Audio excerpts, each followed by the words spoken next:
श्री शिवाय नमस्तुभ्यम हर हर महादेव। देखिए दोस्तों, आप सभी जानते हैं कि 22 जनवरी को अयोध्या में श्री राम लला की प्राण प्रतिष्ठा है और इसी के साथ अयोध्या में भव्य राम मंदिर का उद्घाटन होने वाला है, जिसके उपलक्ष्य में सभी लोगों के घर में पीले चावल भिजवाए गए हैं। पीले चावल के साथ में ध्वजा भी भिजवाई गई है और इसी के साथ में श्री राम जी का आशीर्वाद भी पहुंचाया गया है। देखिए दोस्तों, लगभग 500 वर्षों के बाद राम मंदिर का भव्य उद्घाटन हो रहा है और इसीलिए हम सभी के घरों में पीले चावल भेजे गए हैं। अब दोस्तों, आपके मन में यह सवाल रहेगा कि इन पीले चावल का हमें करना क्या है। कुछ लोग कहेंगे कि हमारे यहाँ कम चावल आए हैं, कुछ लोग कहेंगे कि हमारे यहाँ पर भरपूर मात्रा में चावल के दाने आए हैं, यानी कि निमंत्रण स्वरूप आए हैं। तो अब हम ये जानते हैं कि हमें इन पीले चावल का करना क्या है। देखिए दोस्तों, आप सभी लोग यह अच्छी तरह से जानते हैं कि गुरुजी भी अपनी कथा में कई बार चावल के दानों के कई उपाय बताते हैं और चावल जब भगवान शिव के ऊपर चढ़ाए जाते हैं तो उनका अलग ही महत्व होता है। और दोस्तों, अब यहाँ पर बात राम मंदिर अयोध्या की आ रही है और जब भी चावल पीले हो जाते हैं तो उनका महत्व और अधिक बढ़ जाता है, यानी कि यह बहुत ही कीमती चावल हैं और यह आप सभी लोगों के घर में आए हुए हैं। तो आखिर हमें इन चावलों का करना क्या है, क्या हमें इन्हें एक जगह पर रख देना है? तो इसी बारे में हम इस वीडियो में जानने वाले हैं और आप लोग भी इस बारे में गलती न करें, क्योंकि राम मंदिर का भव्य उद्घाटन लगभग 500 वर्षों के बाद हो रहा है। अगर आपके पास ये चावल हैं तो पूरी दुनिया की ताकत आपके पास में है, सोना चांदी सब कुछ आपके पास में है। यह पीले चावल इसीलिए कीमती हैं क्योंकि यह अयोध्या से आए हुए हैं। देखिए, जिन्हें पीले चावल नहीं मिल पाए हैं उन्हें क्या करना है वह भी हम आगे आपको बताने वाले हैं। तो देखिए, यदि आप सभी लोगों के घर में भी पीले चावल पहुंच चुके हैं तो फिर आप सभी को ये समझना चाहिए कि आप बहुत ही अधिक किस्मत वाले हैं, क्योंकि भगवान श्री राम स्वयं आपके घर आए हुए हैं। देखिए, आप सभी लोग यह अच्छी तरह से जानते हैं कि जो पीले चावल हमें प्राप्त हुए हैं वह 22 जनवरी को निमंत्रण के रूप में प्राप्त हुए हैं और हम सभी लोग अयोध्या नहीं जा सकते हैं, क्योंकि 22 जनवरी को यदि इतनी मात्रा में लोग जाएंगे तो वहाँ की जो व्यवस्था है वह बिगड़ जाएगी, क्योंकि आप सभी जानते हैं कि वहाँ पर करोड़ों लोग जा सकते हैं। इसीलिए हमारे देश के प्रधानमंत्री ने अभी वहाँ पर जाने के लिए मना किया हुआ है। तो देखिए, यदि हम राम मंदिर नहीं जा सकते हैं तो उसी स्थान पर हमारे लिए यह पीले चावल बहुत ही अधिक काम आने वाले हैं।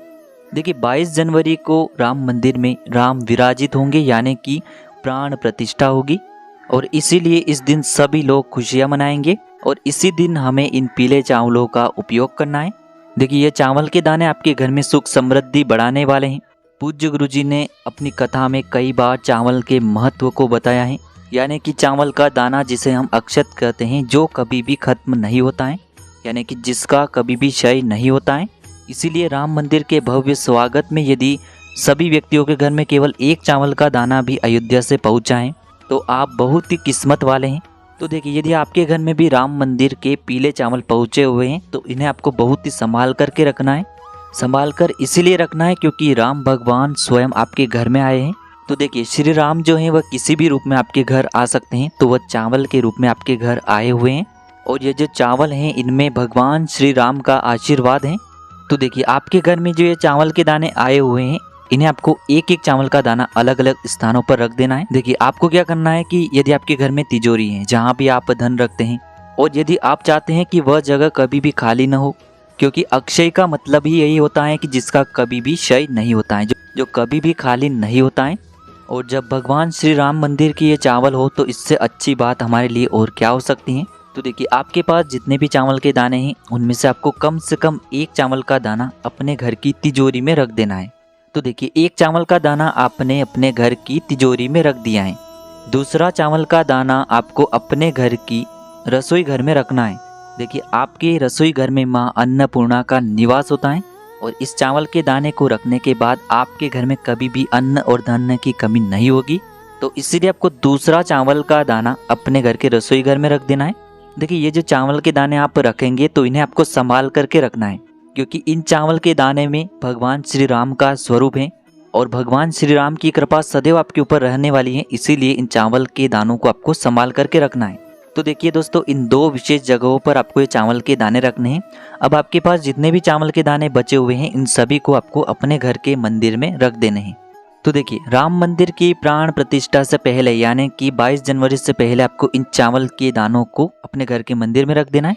अब सवाल यह खड़ा होता है कि हमें इन चावल के दानों का 22 जनवरी को क्या करना है, यानी कि 22 जनवरी को आपको इन चावल के दानों से एक उपाय करना होगा।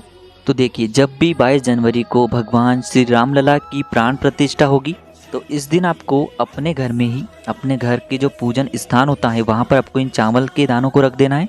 देखिए, राम मंदिर की प्राण प्रतिष्ठा के समय आपको टीवी में जो जो भी दिखाया जाए उसी प्रकार से आपको यह पूजन करना है। केवल आपको एक पूजन की थाली पहले से ही तैयार कर लेनी है और इसके अतिरिक्त जो भी आप भगवान श्री राम के लिए करना चाहें वह सभी आप इस दिन कर सकते हैं। देखिए, जिस दिन राम मंदिर की प्राण प्रतिष्ठा होगी उस दिन आपको टीवी चैनलों पर लाइव रूप से दर्शन दिखाए जाएंगे। तो देखिए, इस दिन आपको अपने घर में ही पूजन वाले स्थान पर इन चावल के दानों को अपने सामने रख देना है और हो सके तो भगवान श्री राम की एक प्रतिमा भी रख देनी है। देखिए, विशेष रूप से आपको इन चावल के दानों को भगवान श्री राम के सामने ज़रूर रखना है, क्योंकि यही बात इस वीडियो में विशेष है, क्योंकि भगवान श्री राम इन चावल के रूप में ही आपके घर आए हुए हैं। तो देखिए, आपको सबसे पहले तो भगवान श्री राम का तिलक करना है, माता सीता का तिलक करना है, लक्ष्मण जी का तिलक करना है।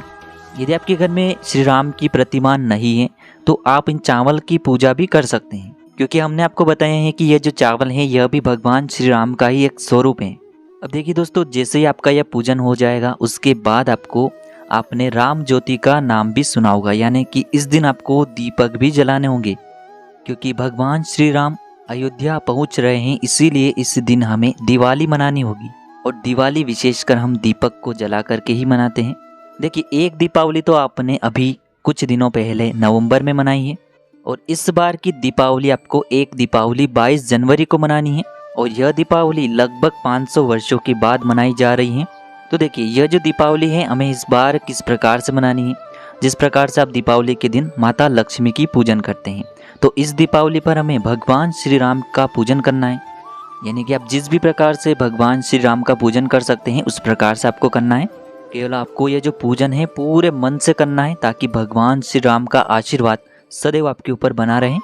देखिए, पूजन से पहले ही आपको आपके जो दीपक हैं इस दिन पहले से ही तैयार करके रखने हैं। देखिए, दीपक आपको इस दिन कितने तैयार करने हैं, इस दिन कोई निश्चित मात्रा में आपको दीपक तैयार नहीं करने हैं। केवल आपको भगवान श्री राम के लिए एक दीपक इस दिन जरूर प्रज्वलित करना है, जो कि हमें गोलबाती का प्रज्वलित करना है, क्योंकि भगवान श्री राम एक देवता हैं, तो इनके निमित्त हमें गोलबाती का दीपक प्रज्वलित करना है। और देखिए दोस्तों, इस दीपक में हमें गाय माता का शुद्ध देसी घी प्रयोग करना होगा। और देखिए दोस्तों, ये जो दीपक है हमें आटे का नहीं बनाना है, मिट्टी का दीपक ही लेना होगा, क्योंकि दीपावली के दिन हम मिट्टी के दीपक ही प्रज्वलित करते हैं। तो देखिए, भगवान श्री राम के लिए आपको एक गोल बाती का दीपक शुद्ध घी का ले लेना है। अगर आप अन्य दीपक भी लगाना चाहें तो आप उनमें तेल का प्रयोग कर सकते हैं। केवल एक दीपक तो आपको शुद्ध घी का ही प्रज्वलित करना होगा। और जब भी पूजन हो तब उस समय आपको ये जो दीपक हैं इसे भगवान श्री राम के सामने रख देना है, यानी कि जो पीले चावल हैं उनके सामने आपको रख देना है। अब देखिए दोस्तों, दीपावली के दिन जिस प्रकार से आप अपने घर में दीपक प्रज्वलित करते हैं उसी प्रकार से इस दिन आपको अपने घर में भी दीपक प्रज्वलित करने होंगे। तो देखिए, आपकी जितनी भी क्षमता हो उस हिसाब से आपको इस दिन मिट्टी के दीपक लेने हैं। तो देखिए, आपको ये जो सभी दीपक हैं मिट्टी के लेने हैं और इन सभी दीपक में आपको लंबी बातियों का प्रयोग करना होगा। केवल एक दीपक जो हमने श्री राम के निमित्त प्रज्वलित किया था उसमें गोल बाती का प्रयोग करना है। अब इन सभी दीपक में हमें तेल डालना है।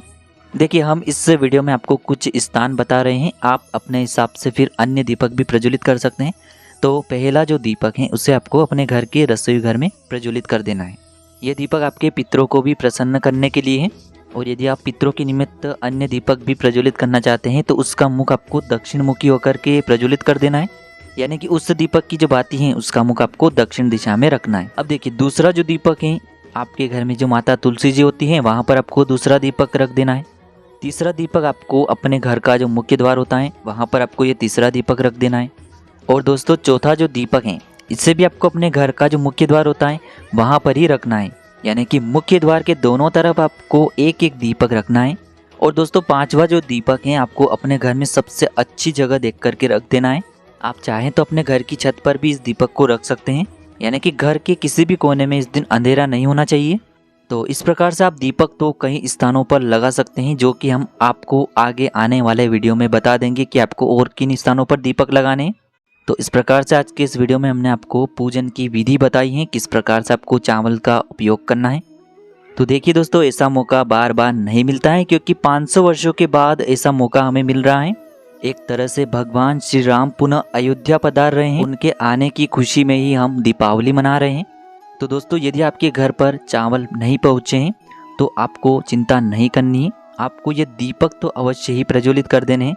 और यदि आपके घर में चावल पहुँचे हैं तो हमने जिस प्रकार से बताया है उसी प्रकार से आपको इनका उपयोग कर लेना है। तो यदि आपको 22 जनवरी को प्राण प्रतिष्ठा से जुड़ी और कोई भी जानकारियाँ चाहिए तो आप हमें कमेंट में पूछ सकते हैं। वीडियो अगर पसंद आई हो तो वीडियो को लाइक करके चैनल को सब्सक्राइब करके कमेंट में एक बार जय श्री राम जरूर लिखें।